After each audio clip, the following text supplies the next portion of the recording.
Hello everyone and welcome back to my channel for episode 3 of Blabbering through Birthright, the series where I attempt to figure out what's going on in our Birthright D&D campaign because there's so many different names and it's so very confusing.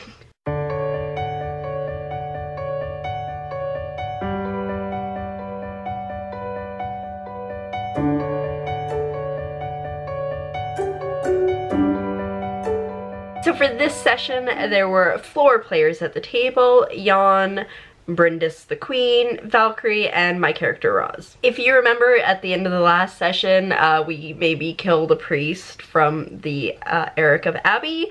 So Renalfer's probably gone away to deal with the consequences of that, but like I said last time, I'm sure it will come back to haunt us later. We still do want to go out to the Sons of Eric's camp and confront Rolf and be like, WTF? What's going on? Maybe we should also kill you. But the weather is starting to turn in Stjordvik, so it's time to just not do that. Instead, we start off the session with, you guessed it, petitioners. So the first thing that comes up is a whole minimum wage debate, which is a little too realistic for me. Okay, we're going through that right now. Anyway, basically somebody lost their job because kids are cheaper to pay, and then do you make sure that everyone has to get paid the same or whatnot? Because then if you have to pay this worker the same amount as 3 children, then you just have the 1 worker and then the 3 kids can't support their family. So we implemented a minimum wage committee and we'll figure that out later. Lady Thora of Svinnik came up too. She was like, listen, we're putting a 20% weapon tax on any weapons going to Ryuvik because that's where the bandits are. I misspoke in the first episode. I said that they were in the Bloodskull Barony, but that's where the Orogs are. Ryuvik is where the bandits are. Just trying to make their life. I mean, I think they like occasionally invade, but whatever, just try to live. But yeah, so it's like that tax to hopefully make peace happen. But I mean, in all fairness, we don't seem to be having too much trouble with Ryuvik right now. So it's super convenient that Renalfer is not here for the petitioners this day, because these 2 men come up, one's an Anurian man and one's like this older nomadic guy. And the younger guy's like, listen, I want to start a church to Holm, which is a different god. And like I said before, like, Eric is the god in this area. And if Renalfer was there, he would be like, no, you can't do that. But Jan is like, ha! That's hilarious. Yes, you can. So basically, we granted him permission to build a church, but because it's not Eric's church, he will be taxed, and he'll have to pay those taxes out of whatever money he gets from the church. Next, speaking of the bandits from earlier, they sent an emissary named Kane to speak on behalf of King Volger, who's the bandit king, and was like, listen, other countries around here have embassies in your land. Why can't we have one? And so Brindis was like, okay, you can have one. This, again, I'm sure that won't come back to haunt us at all later. Also, they want to buy food because they don't really have a lot of food there, so like anything you could offer to us, we'd be grateful trade partners. So that was kind of a mixed bag because like profit, but also what if they attack us? Then they're nice and well fed for that. But we decided to establish a trade agreement. Like, you're not gonna get to peace without trying. But we still have the issue of the Orog base that's up in the north of our land. Like, what if we extend them a peace offering? Will the war just go away? So that's something we're definitely going to have to deal with. But before we set off on that trip, there's definitely a bunch of stuff in town that we want to get taken care of. We go off and visit the Smarty Pants gang because they're awesome and Grandpa Roz wants to make sure they're okay. And there's someone that's basically trying to swindle them and also teach them how to rob people, which is not the direction I want them to go in. So I'm trying to bring these kids up to be outstanding members of society. We'll see what happens. But we run that guy off and then I reluctantly hook him up with one of Jan's contacts who will teach them things like how to steal. But it's okay if it's their own business, right? As we're going about our business, some police officers, Fisky and Lance, come up to us and they're like, our headquarters has been broken into. And evidence was taken from their evidence locker. And when we find out that it was this hag's eye that was taken, the most likely suspect becomes this guy named Gurmund, who was married to a hag. Oh, this was like a session before I started, and they're like, they killed the hag, and anyways, he was innocent, but there's a good chance he's under a hag spell because he seems to be very susceptible to that. So we go to German's place. He's not there. We break into his safe to see if the hag's eye is there, and also because Jan really wanted to break into the safe. Like, it's been something he's been working to for a while.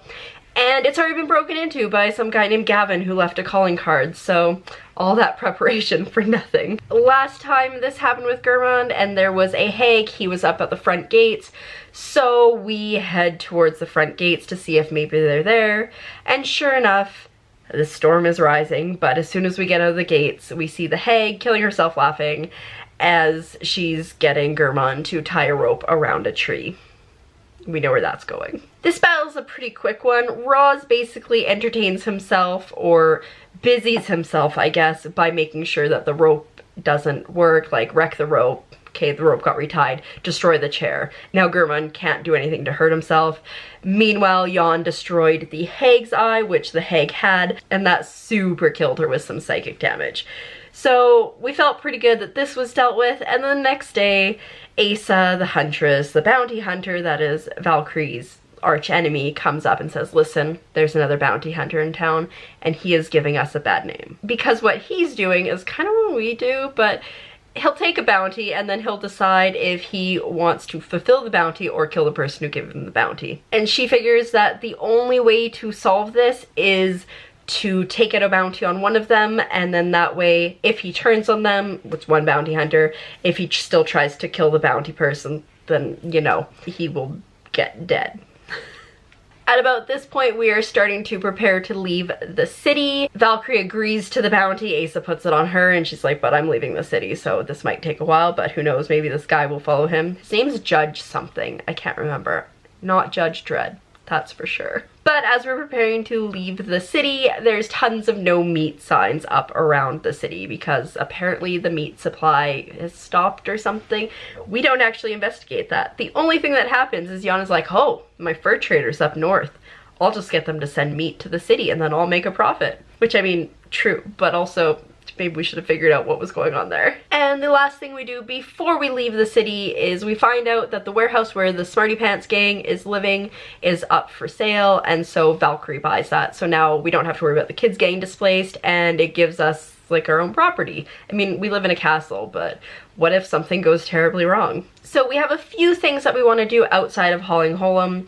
One is to deal with that Orog base, but the other one is to help out a noble that lived in the north who had his keep taken over. I don't really know the situation of how this happened, but bandits or other took over his keep and forced him out. So he came to the city and was like, help. And we're like, okay, we'll help you soon. Here, you can stay in this building over here for the time being. The first place that we stop on our way up to this keep is Alpherby. I think that's what it's called. And it's about 5,000 people strong, and the Jarl there is so not impressed to see the queen. You'd think people would be like, yeah, queen, but he's like, listen, you sent these 3 Orogs, remember we mentioned them before, orc-like creatures, up here and said, yeah, you can be farmers. I don't want them. And also you raised my taxes. What the heck? So Brindis calms him down, and I think it's going pretty well. He offers to take her on a tour after he gets drunk first, but you know, it's going all right. Until the next day, when he offers to send out a hunting party for us. So Brindis and Valkyrie go out hunting. They find like a bear with wings. Like, that's pretty cool. But Jan's like, I want to take the petitioners today. And Brindis is like, yeah, okay, you do that. Well, any goodwill that Brindis got the day before was basically just gone with Jan there. I mean, he didn't completely destroy things, and like some things he did in the way that you would think they went, but yeah, it was undermining the Jarl's authority. He was not happy about it. Meanwhile, Roz was not about any of this, and she just went and she learned how to weave because the city is known for weavers, so that was cool. She likes to learn things. We talked about this. So after a couple days there, it's time to head up to Florida's keep, which is the keep that was taken, and we need to figure out a course of action. So we head up towards Lafkurdik province. That's where the keep is. We get up to it and we do a little bit of investigation, and it seems like this keep is going to be impossible to siege, especially with only like 4 of us. Like, we could have brought Brindis's guards, but Brindis is like, nah, I don't need guards, I'm the queen. So we spend a little bit of time doing reconnaissance, There's basically the portcullis at the front is the only way in, and it's lined with arrow slits. And then it looks like in the middle of the courtyard there's some sort of excavation going on, so that's, I mean, it seems like there's no way through but the front door. But that was the end of the session. It was getting pretty late that night, so we decided this is the first thing that we're going to do when we come back to the next session. And honestly, it could go really well or it could go terribly and just everybody could die. But with that positive note, that's where we end the session, and that's where I'm going to end the episode. If you liked it, make sure you hit that like button and subscribe so you know when the next episode is coming out. And with that, I will see you next time.